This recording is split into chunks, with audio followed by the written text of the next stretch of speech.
Tonight we continue our week-long Zero Suicide Initiative coverage with a goal to end suicide in Kern County. Behavioral Health and Recovery Services is employing the help of peer navigators, a special mentor for those struggling. And these peer navigators use their own life experiments to help people going through the same battles they did. Eyewitness News reporter Lexi Wilson shows us how empathy is one of the keys to zero suicide. Lexi. That's right, Dave and Rochelle. Peer navigators are people in recovery from mental illnesses or substance abuse. While for many suicide is hard to talk about, these navigators are open to it because they've gone through it too. Depression, anxiety, alcoholism, homelessness can all be overwhelming. Many people go through it alone, but you don't have to. Peers really do a great job of connecting with people because of that level of experience that they have. They can empathize with a client who feels like nobody's listening to them. Jeffrey Kaya is the supervisor of the self-empowerment team at Kern Behavioral Health and Recovery Services.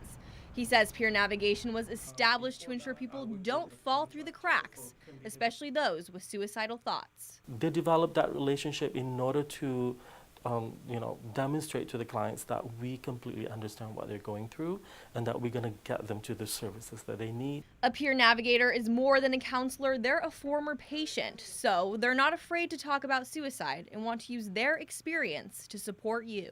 I'm a suicide attempt survivor. Over the course of my life, I'm in recovery from a major mental illness. Jamie Garcia is the administrator for the Recovery Supports Division at Kern Behavioral Health.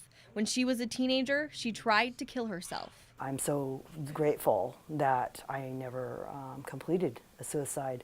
I would have missed a wonderful life, a wonderful career, a wonderful experience with my family. Now, Garcia uses her story to save others. I am able to connect with people, and I think a lot of it has partly just because I don't come off like a clinician. I ask people permission. You know, I have some experience with suicide attempts. Do you want me to tell you about it? And ask their permission, and almost everybody does. It takes just one person to listen, to care, to not judge. That can save a life. No matter how bad you can feel and how severe the illness is and how long it lasts, that you can still make it through alive. Peer navigators provide positive change and understanding. They create hope and let people know there is a future to look forward to, and it's working. That it's just about making a human and genuine positive connection with someone that's suffering, and that you can affirm that person, validate their experience, but also let them know gently that there's hope and that they're going to get better. To get in contact with a peer navigator, you can reach out to the Consumer Family Learning Center at the number on your screen. These peer navigators want to get to know you and are here to help. At BakersfieldNow.com, we have a full list of resources and how you can get connected. Reporting live in studio, Lexi Wilson, Eyewitness News.